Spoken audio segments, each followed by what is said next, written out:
Okay, today we are going to go from mass to moles or moles to mass. We're not going to be counting the numbers, we're going to be looking at the mass of it. And that is important because obviously we cannot see atoms, so scientists cannot count atoms.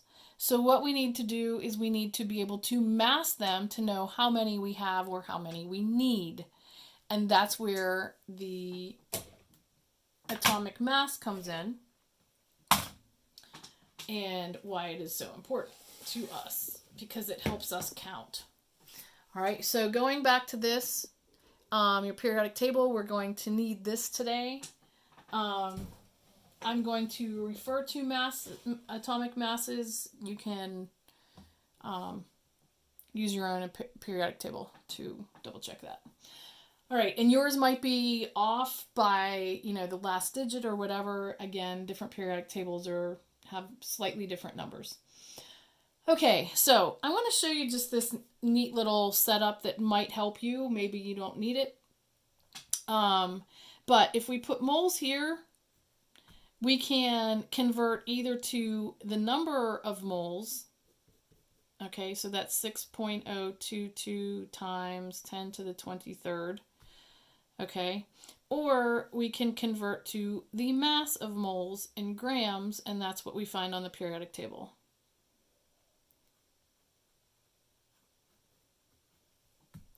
Okay, if we are converting,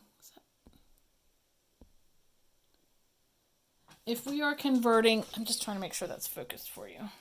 It doesn't look like it's very focused.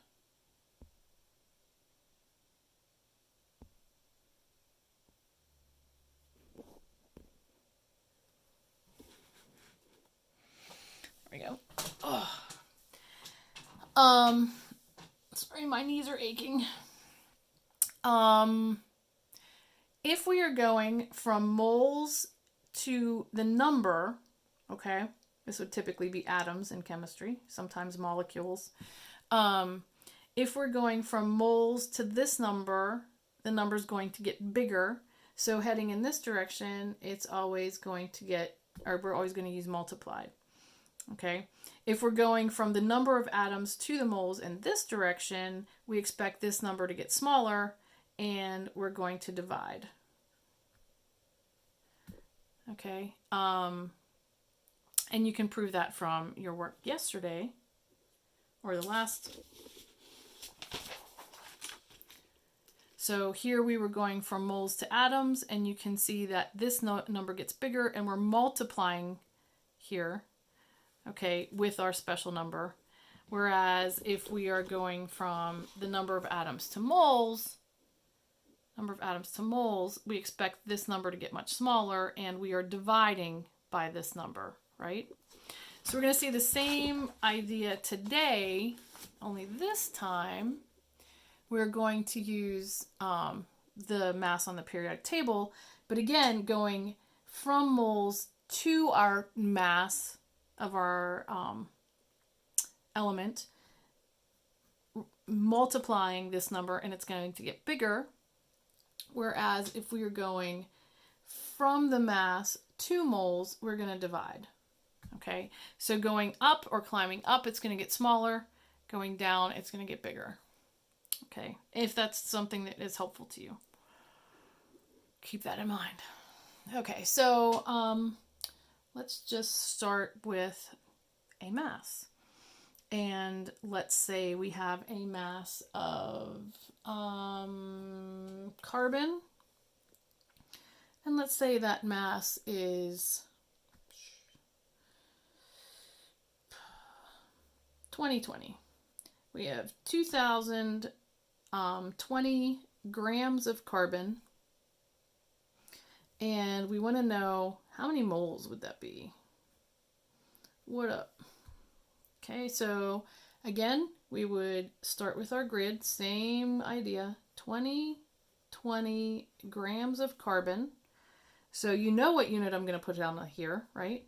Grams of carbon. But my number I get from my periodic table. I'm going to use 12.011 grams of carbon for every 1 mole of carbon, because that's what the molar mass is all about, a mole of it. So again, I'm going from mass to moles, so I'm going to divide by my mass, right? And this number that I end up with is going to be smaller than what I started with. So I can see that cancels. This is what's left, so that's what's going to be in my final answer, moles of carbon.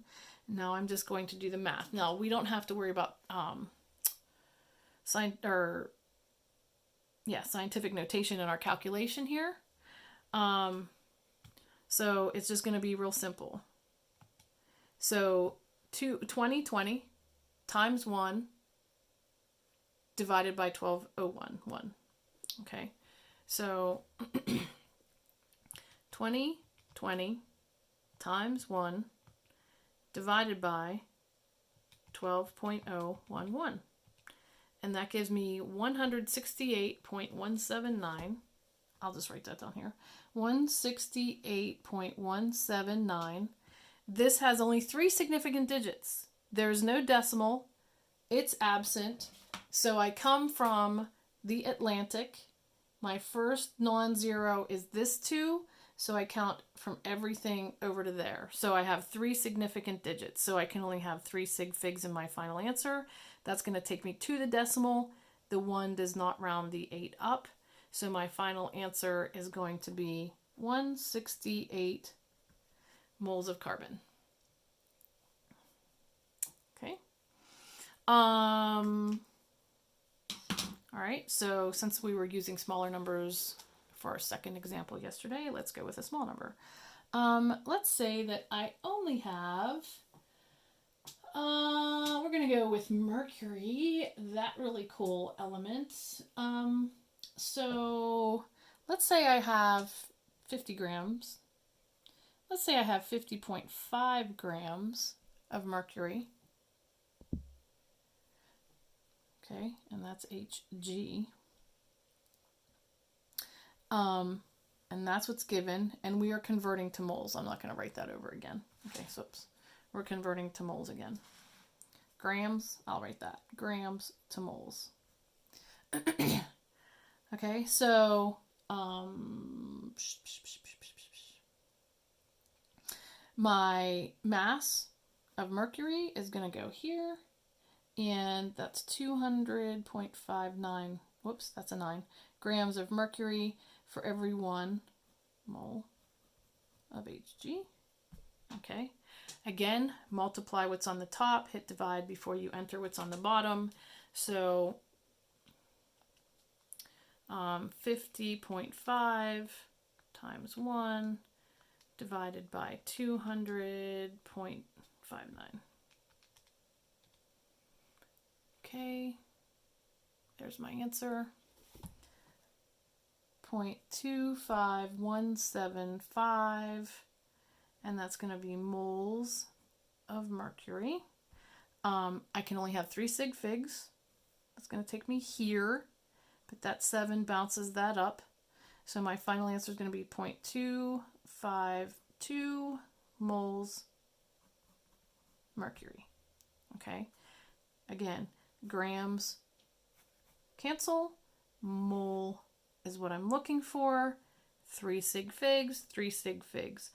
There's my numeric value, there's my label. I'm sorry, there's my unit, and there's my label. All right, what if we go the other direction? What if I say I'm going to now go from moles to grams? Let's just use mercury since we just used that one. So let's say I have, let's go back with today's date, 4.5 moles of mercury. Okay. For every 1 mole mercury, I have 200.59 grams of mercury. Okay. And if we go back up to this little handy dandy thing, we can remember that we're going from moles to the mass, right? So we expect this number to get bigger because we're going to multiply by the mass. Okay, so here we're going to multiply by the mass, not divide by it. And again, we don't have to worry about scientific notation in our calculation. So 4.5 times 200.59, and then divided by 1 is going to give me 902.655. But I can only have 2 sig figs, so it's 900. But here's where we lose the fact that that's significant and this one isn't. We can't put the decimal because that would give us 3. So the best thing to do here, because those two are significant, is to say 9.0 times 10 to the second grams mercury. Okay, and does that make sense? You should always look back and think, does that make sense? So I should have, and this one's pretty easy, 4.5 times 200 essentially. And so 4 times 200 would be 800. 0.5 times 200 would be 100. So that would be 900. So that makes sense. All right. So one more, only this time we'll go with something smaller. So let's pick a different element.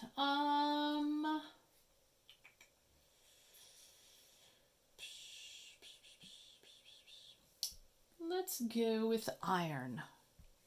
Okay, so again, we're going from moles to grams, and this time we're going to go with 0.23. Whoa, what just happened? Where am I here? 0.23. Let me see if I can get some more light on that. Shed a little light on this subject.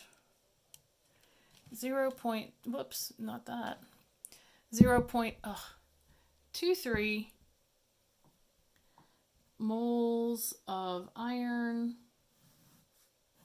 That's what's given, so I need 1 mole of iron down here because we're going to put the mass on the top, which is 55.845. 55.845 grams of iron. Okay, moles cancel, grams of iron, and my answer, 0.23 times 55.845 divided by 1, which is going to give me the same answer.